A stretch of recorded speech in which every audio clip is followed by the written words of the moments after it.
భారత చరిత్ర అంటే రాజులు, యుద్ధాలు మాత్రమే కాదు. అందులో అపార ధైర్యం చూపించిన వీర నారీలు కూడా ఉన్నారు. వాళ్ళ త్యాగం, ధైర్యం, దేశభక్తి చరిత్రలో ఎప్పటికీ చెరగని గుర్తుగా నిలిచిపోయాయి. భారతదేశం అనే నేలపై ఎన్నో గొప్ప మహిళలు జన్మించారు.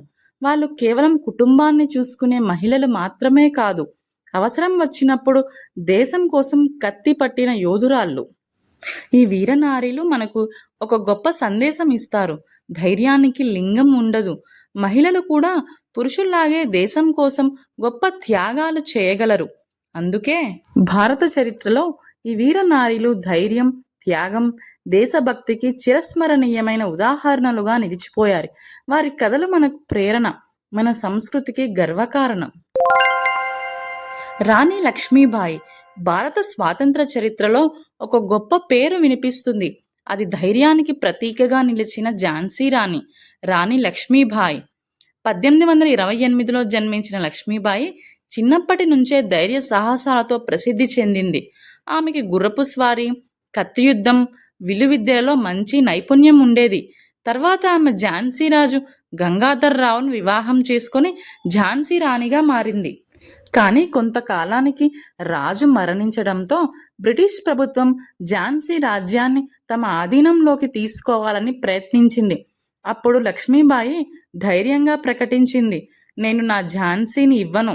1857లో జరిగిన ఇండియన్ రెబెలియన్ ఆఫ్ 1857 సమయంలో ఆమె బ్రిటిష్ సైన్యానికి ఎదురు నిలబడి యుద్ధం చేసింది. గుర్రంపై కత్తి పట్టుకొని యుద్ధరంగంలో పోరాడిన ఆమె ధైర్యం ప్రపంచాన్ని ఆశ్చర్యపరిచింది. చివరకు 1858లో యుద్ధంలో ఆమె వీరమరణం పొందింది. కానీ ఆమె ధైర్యం, త్యాగం భారత చరిత్రలో చిరస్థాయిగా నిలిచిపోయాయి. ఝాన్సీ రాణి లక్ష్మీబాయి మనకు ఒక గొప్ప సందేశం ఇస్తుంది. దేశం కోసం ధైర్యంగా పోరాడిన వారు ఎప్పటికీ చరిత్రలో నిలిచిపోతారు. అందుకే ఆమెను భారత చరిత్రలో అత్యంత గొప్ప వీరనారిగా గుర్తుంచుకుంటారు. రుద్రమ్మదేవి భారత చరిత్రలో ధైర్యంగా రాజ్యాన్ని పాలించిన ఒక మహారాణి ఉంది. యుద్ధరంగంలో సైన్యాన్ని నడిపిన గొప్ప యోధురాలు. ఆమెనే రుద్రమ్మదేవి. రుద్రమ్మదేవి కాకతీయ సామ్రాజ్యానికి చెందిన గొప్ప పాలకురాలు. ఆమె తండ్రి గణపతి దేవుడు తన తరువాత రాజ్యాన్ని పాలించేందుకు ఆమెను సిద్ధం చేశాడు. ఆ కాలంలో ఒక మహిళ రాజ్యాన్ని పాలించడం చాలా అరుదైన విషయం. కానీ రుద్రమ్మదేవి తన ధైర్యం, తెలివితేటలతో ఆ బాధ్యతను విజయవంతంగా నిర్వర్తించింది. ఆమె రాజ్యాన్ని శక్తివంతంగా మార్చి శత్రువుల దాడులను ధైర్యంగా ఎదుర్కొంది. యుద్ధరంగంలో స్వయంగా సైన్యాన్ని నడిపిస్తూ తన రాజ్యాన్ని రక్షించింది. ఆమె పాలనలో కాకతీయ సామ్రాజ్యం ఎంతో బలంగా మరియు సుస్థిరంగా నిలిచింది. రుద్రమ్మదేవి మనకు ఒక గొప్ప సందేశం ఇస్తుంది. ధైర్యం, సంకల్పం ఉంటే ఎవరైనా గొప్ప నాయకులుగా నిలవగలరు. అందుకే భారత చరిత్రలో రుద్రమ్మదేవి పేరు ఒక గొప్ప వీరనారిగా చిరస్థాయిగా నిలిచిపోయింది. రాణి దుర్గావతి భారత చరిత్రలో ధైర్యం, త్యాగానికి ప్రతీకగా నిలిచిన ఒక గొప్ప రాణి ఉంది. తన రాజ్యాన్ని కాపాడేందుకు చివరి వరకు శత్రువులతో పోరాడిన యోధురాలు. ఆమెనే రాణి దుర్గావతి.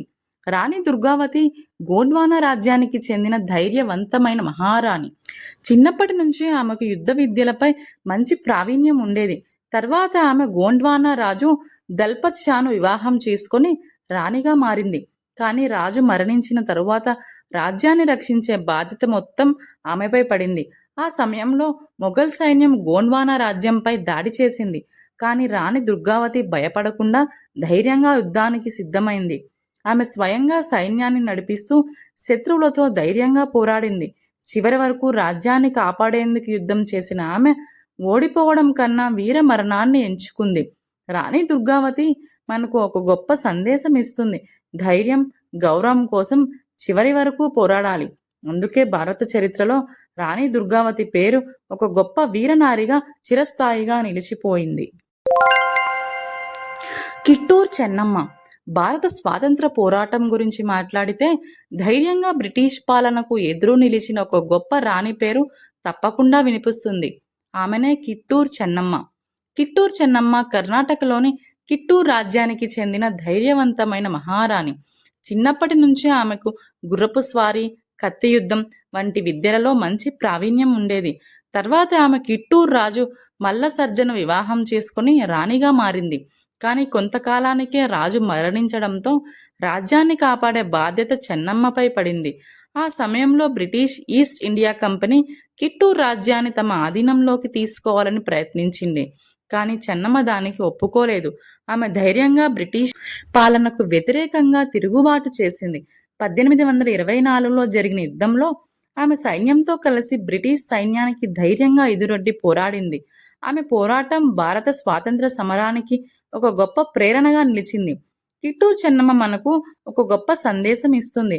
దేశం కోసం ధైర్యంగా నిలబడేవారు ఎప్పటికీ చరిత్రలో నిలిచిపోతారు. అందుకే భారత చరిత్రలో కిట్టూరు చెన్నమ్మను ఒక గొప్ప వీరనారిగా గుర్తుంచుకుంటారు. ఒనకే ఓబవ్వ ఒక సాధారణ మహిళ, కానీ అసాధారణ ధైర్యం. ఒక కోటను కాపాడడానికి ఒంటరిగా శత్రువులతో పోరాడిన వీరనారి ఎవరో తెలుసా? ఆమెనే ఒనకే ఓబవ్వ. ఒనకే ఓబవ్వ కర్ణాటక చిత్రదుర్గ కోటలో నివసించిన ధైర్యవంతమైన మహిళ. ఆమె భర్త కోటకు కాపలాదారుగా పనిచేసేవాడు. ఒకరోజు శత్రు సైనికులు కోటలోకి రహస్యంగా ప్రవేశించటానికి ప్రయత్నించారు. కోట గోడలో ఉన్న చిన్న రంధ్రం ద్వారా వారు లోపలికి రావాలని యత్నించారు. అప్పుడు అక్కడికి వచ్చిన ఓబవ్వ ఆ విషయం గమనించింది. ఆమె వద్ద ఆయుధం ఏదీ లేకపోయినా భయపడకుండా ధైర్యంతో ముందుకు వచ్చింది. ఆమె దగ్గర ఉన్న ఒనకే అంటే రొక్కలి అనే అసాధారణ పరికరంతో లోపలికి వచ్చిన శత్రు సైనికులను ఒక్కొక్కరిని ఎదుర్కొని కొట్టింది. ఆమె ధైర్యం వల్ల శత్రువులు కోటలోకి ప్రవేశించలేకపోయారు. ఒక సాధారణ మహిళ చేసిన ఆ అసాధారణ సాహసం చరిత్రలో నిలిచిపోయింది. ఒనకే ఓబవ్వ మనకు ఒక గొప్ప సందేశం ఇస్తుంది. ధైర్యం ఉంటే సాధారణ వ్యక్తి కూడా అసాధారణ చరిత్ర సృష్టించగలడు. అందుకే ఆమెను భారత చరిత్రలో ఒక గొప్ప వీరనారిగా గుర్తుంచుకుంటారు. భారత చరిత్రలో ఈ వీరనారీలు చూపిన ధైర్యం, త్యాగం నిజంగా అద్భుతం. దేశం కోసం, తమ రాజ్యం కోసం వారు చేసిన పోరాటం మనందరికీ గొప్ప ప్రేరణ. రాణి లక్ష్మీబాయి వంటి రాణులు స్వాతంత్రం కోసం ధైర్యంగా యుద్ధం చేశారు. రుద్రమదేవి వంటి మహారాణులు తమ రాజ్యాన్ని శక్తివంతంగా పాలించి ప్రజలను రక్షించారు. కిట్టూరు చెన్నమ్మ వంటి వీరనారీలు బ్రిటిష్ పాలనకు ఎదురు నిలబడ్డారు. అలాగే ఒనకే ఓబవ్వ వంటి మహిళలు తమ ధైర్యంతో కోటను కాపాడి చరిత్రలో నిలిచిపోయారు. వారి కథలు మనకు గొప్ప సందేశం చెబుతున్నాయి. ధైర్యం, సంకల్పం ఉంటే ఎవరైనా చరిత్ర సృష్టించగలరు. ఈ వీరనారీల త్యాగం, దేశభక్తి మన సంస్కృతికి గర్వకారణం. వారి జీవితం మనకు ఎప్పటికీ స్ఫూర్తిగా నిలుస్తుంది.